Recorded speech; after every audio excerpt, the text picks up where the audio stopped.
kula tingali saking katebian. Ndara Abimanyu kok sajakipun ragi ngrekaos.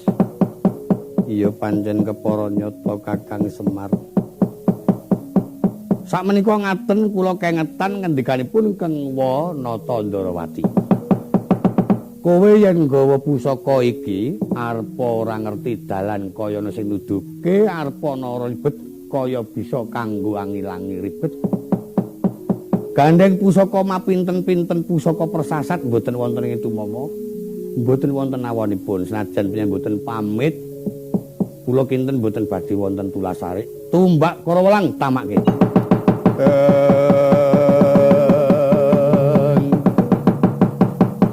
Katon sangat bagus esmunya kamanungsan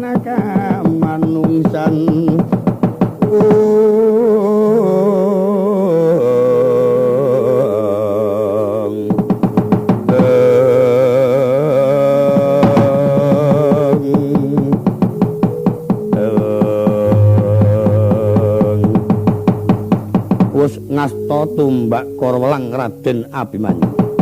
Sigra katloronaken Simana Nayuh Baskara Titimangsa. Sirna Margalayu mung elok ing kawontenan ilanging sima salah kedaden dadi cangkok ing kembang. Untal saka pamprangan manunggal kalian Wayu Sekar Salagaya jumbuh kembang sak cangkoke. Biar wonten ngakosa sigra tinungka Raden Angkawijaya.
Semu bang iwang aruna kadinetrane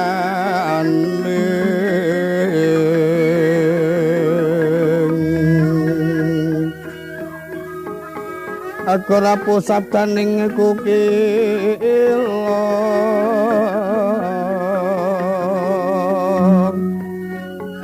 renakan karo saketer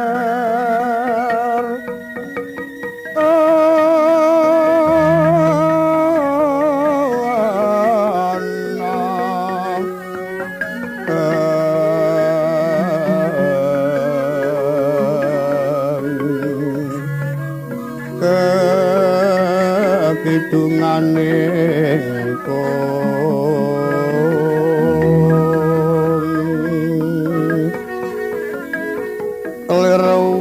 sing pini panca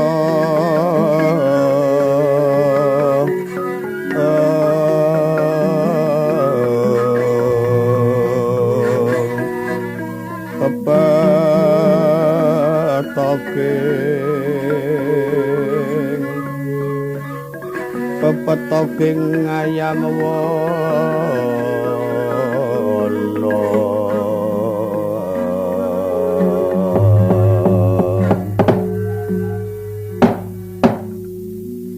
aduh tanpa kanyono-nyono wonten satriya sigit ingkang manjing wonten pertapan manggih raharja nggih kula nuwun nampi pangestunipun sangadya penemban kados mboten kirang setunggal menapa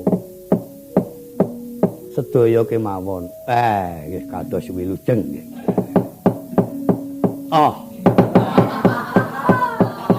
bingah tanpa upami kula saged pepanggihan kaliyan panjenengan mbok menawi panjenengan sampun nate tepang kaliyan kula. Kula malah kesupen. Kula Semar. Panjenengan rak yen mboten klentu sinten lho? Wong le tepung ya agek iki kaya nyela-nyela. Kaya pinter-pinter ngono kae. Kowe engko dantem kowe truk mbok meneng wae. Yen panjenengan dereng nate uninga kaliyan kula menika pertapan Guwa Manirasa nami kula Begawan Rasa Jati. Nah, rak tenan. Niku jaman rumiyin tiyang asepuh kula menika tesih gayeng. Mbok meneh panjenengan sampun kangetan. Oh. Dereng mangertos kula. Oh.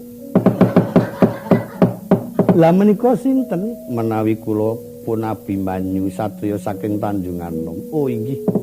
Lah ingkang lenggah wonten penggeranipun Ki Lurah Semar. Kula Gareng. Gareng niki kere.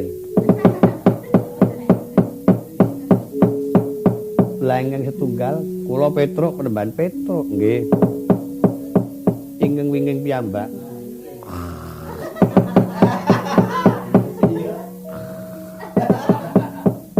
Turu cah iki. Sinten ingkang wingking piyambak? Gong. Nggih. Nggih wilujeng, nggih. Sak kundure wilujeng. Walah. Wong ditakoni jenenge kok dadak wilujeng bocah ngantuk ora kena. Bocah ngantuk ora kena dicuh. Sing aku ora gelem ngandani sapa? Loro awakku truk. Nek ngantuk nek kira-kira arep didangu ki digugah. Pancen do dipaeka pancen ora. Bocah-bocane padha ora seneng ngakur. Munyuk-munyuk. Men tak nengne wae. Menekke wong sak enake dhewe. Ora urus kowe iki. Takoni wong cocok nyepelekake. Kemantuh kowe iki sung. Ngereng kok ya. Lah menggah kersanipun menapa paduka lajeng manjing wonten pertapan ing pengangkah kula badhe ngupaya kanugrahaning Jawata Wahyu Sekar Saloga Imo jagat dewa Bathara. Mbok menawi Jawata sampun maringaken panjenengan ingkang kapinta tandha buktinipun panjenengan saged ngupayakaken lan manunggalaken cangkok lan sekaripun. Lah menapa panjenenganipun sampun ngampil pusaka tetiga inggih minangka sarana, inggih menika Jamus Kalimasada tumbak Kara Langsong-song Tunggul Naga. Inggih sampun penemban mangertos werdinipun. Yen Jamus Kalimasada menika menggah saking pamanggih kula. Kapitadosaning raos ingkang manembah dumateng ingkang murba dumadi mawi dasar gangsal perkawis.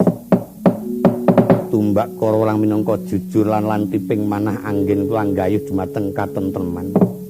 Yen to sampun katampi sing Bathara pinaringaken dumateng kula sasmitanipun Song-song Tunggul Naga. Tetil yen to badhe kenging kinarya song-songipun para kawula sak negari. Lah dalah. Lah kok bisa cocok temenan. Wah, rak ngaten. Menika wonten bajanipun menaken. Lah wong sing kula omong kok Semar menika Wahyu.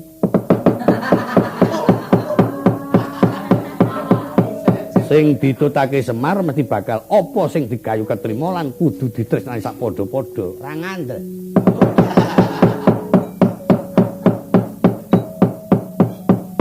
Jajal melu Durna kono. Kowe engko tantemi menereng malah ngayal ora.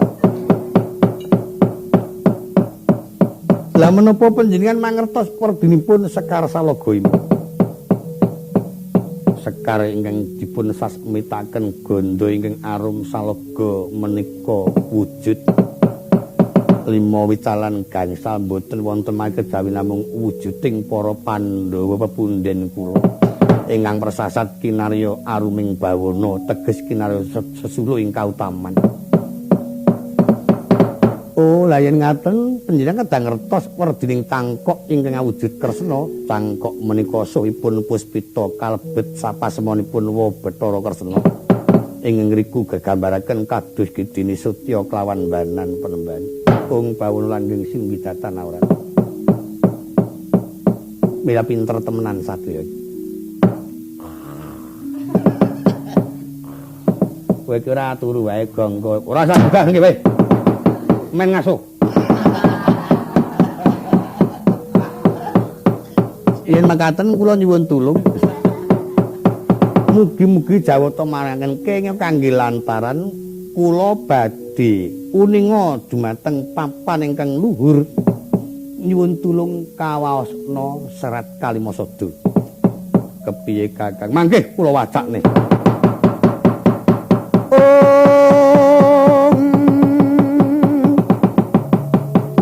Marika den prayitna semurire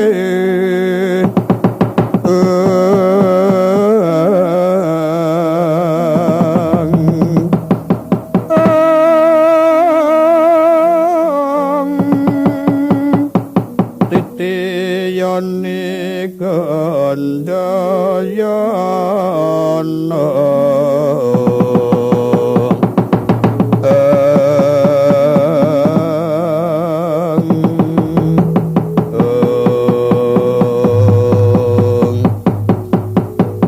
kating carita puspita ingkang kagayu marang Raden Abimanyu yayah wis pinintakake marang Dewata ingkang wasani Sang Mahawiku kang mundhut supaya kawasaken Klimasada ya kacandak dening Ki Semar Badranaya. Sawunya kawas tumraping pangrasa Noyanawi Baskara Titimangsa kaya bisa nguntapake marang Sang Wiku ilang saka ing pandulu.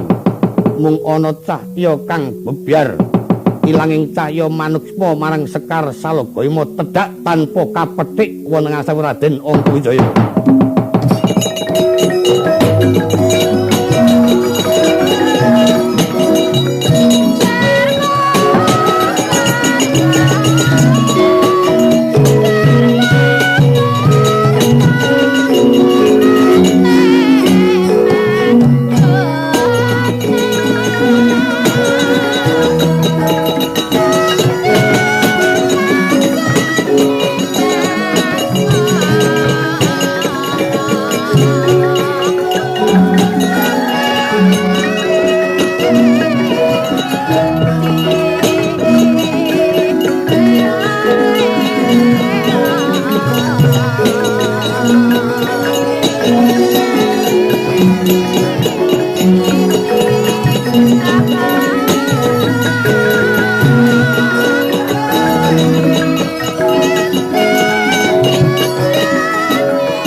Sang Wisnu Bathara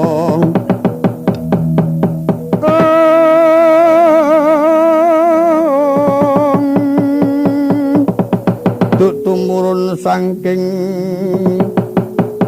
kayangan Salendra Bawana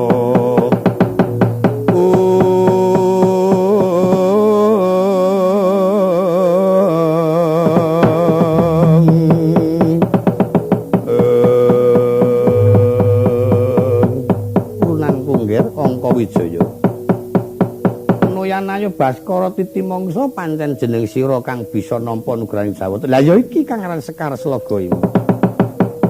kula nuwun inggih. Wis enggal diasta ayo tumuli sowan ana negara Ngamarta. Kakang Semar, lho. Bendaramu wis bisa oleh gawe. Ah, ra ngatok.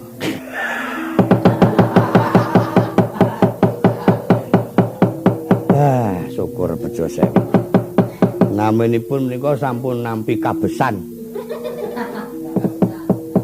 Kabejan. Rasa nuturi aku. Ya kabesan wis. Gandeng menika kakersaken Kanjeng Agung ing Amerta. Rasa tuturi truk benge. Daya-daya saged dumugi wonten Ngendraprasta, monggo-monggo lajeng kawinur sita. Anggep iki nganggo tembung kawin nek jane ora bener. Marata putraku Angka Wijaya diderekake. Kula Abimanyu kula wis diasta pusaka iku Isendika. Yaiku pusakaning wong sak negara kang kanggo srana tentreming para kawula. Kaya ngapa bungahe para kadang lan pepundhenmu sawise Abimanyu bisa ngaturake wahyu ning katentreman kang aran Sekar Sulagaya iki monggo kula dherekaken.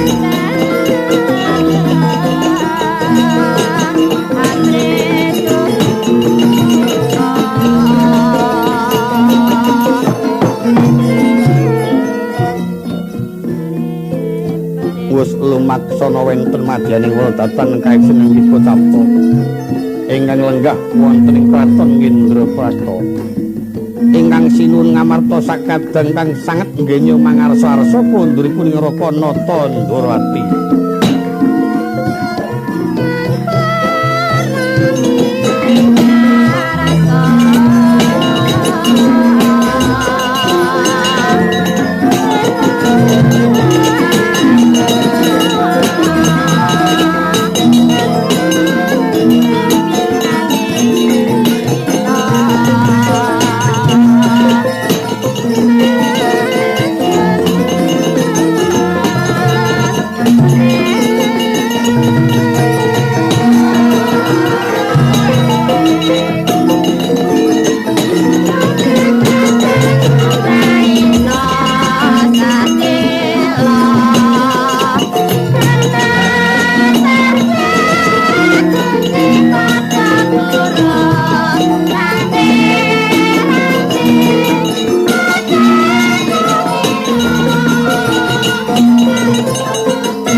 Ning talaga kaki ilang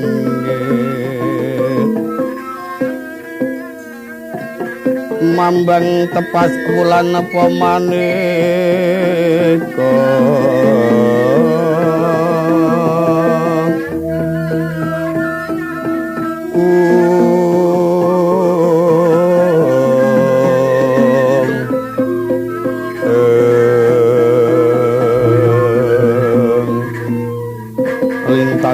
Kusuma yuwana mawur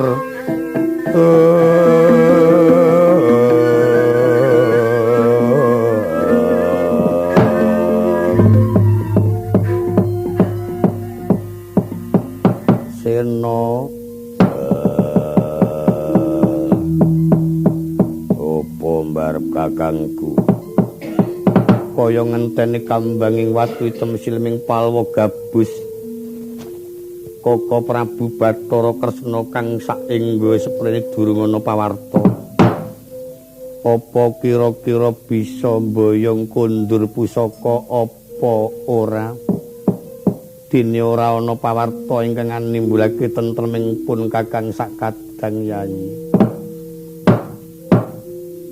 yen pancen sangka kurang percaya marang jliteng kakangku senajan to aku durung ngerti papan padunungane ora mingkuh goleki sing nganti ketemu semanten ugi ingkang rayi Koko Prabu upami ta kadawan ngupaya kula sagah ngupaya jengkaripun Koko Prabu iya Dimas mesakna para kawula yen nganti kadaluwarsa nuwun kepareng mun njatur ngersa dalem Koko Prabu kula tasih kengetan rikala Koko Prabu Ndorati badhe jengkar paring dawuh sak pungkurku aja nganti para kadang padha kendran sangka jroning kraton yen ngantos Kang Mas Werkudara menapa Kang Mas Janaka ingkang kendran saking kraton Estri Manasu medhi angupaya Koko Prabu nanging menggaing batos malah saged damel randhating laksana bab menika prayoginipun dipun srantosaken kalian gentur tapanipun mbok menawi pancen menika dados sesandunganing para kadang yen mengkono ya saiki manut adimu Sedewa wae Werkudara ora perlu diupaya tunggu sak kundure Koko Prabu ya ming muga-muga wae aja nganti pusaka ngamarta kendran sak lawas-lawase mbarep kakang Cantutku mregut tambyuring waring kumelping tirta sumunduling wantis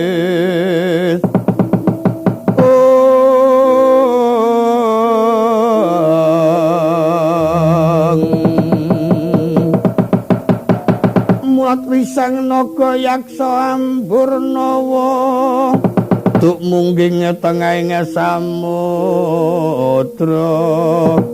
loya ngeling ana risang sena suci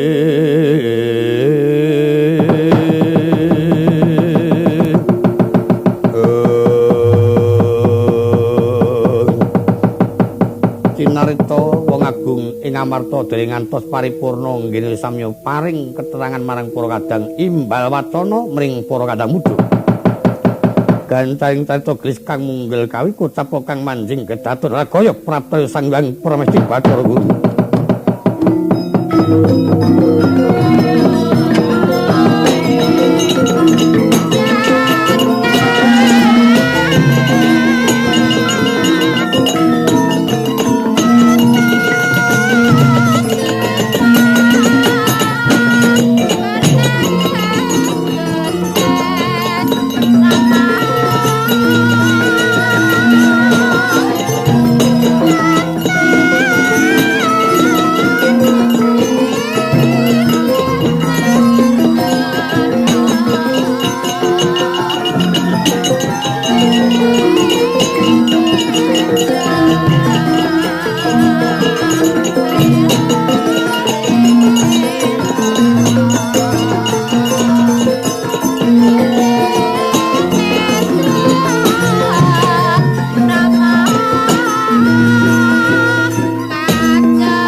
pangayoming para kawula sabumi ingkang wayang ngaturaken pangabekti kulun iya ulun tampa Puntadewa guru kakekku sembaku Tampanono iya Werkudara tak trima. Kula ngaturaken pangabekti kulun Janaka lan kembar Ulun Tampa. Ulun tedak ana mertapada kaya ngapa kaget ing pamikir ulun awit uninga marang jeneng kita kabeh katitik pasuryane kok kaya beda temen kelawan adat. Kulon wuning nggih awit saking kekesing manah nampi atur sambatipun para kawula ing kataman bebendu. Ewa semanten Jawata paring wangsit bebenduning Jawata saged musna saking wewengkoning kraton Ngamarta menawi sampun kalenggahan dening Wahyu Sekar Selagayama. Koko Prabu Ndrawati aniti priksa kaca paesan srananipun mawi pusaka tetiga nanging bukti nyatanipun pusaka lajeng musna saking kedaton saengga sepriki dereng ngantos wonten pawarta. Kasusul Koko Prabu Ndrawati semanten ugi pukulun cumadong deduka ing wayah mugi pinaring ana pepadang ong Ajwaladi.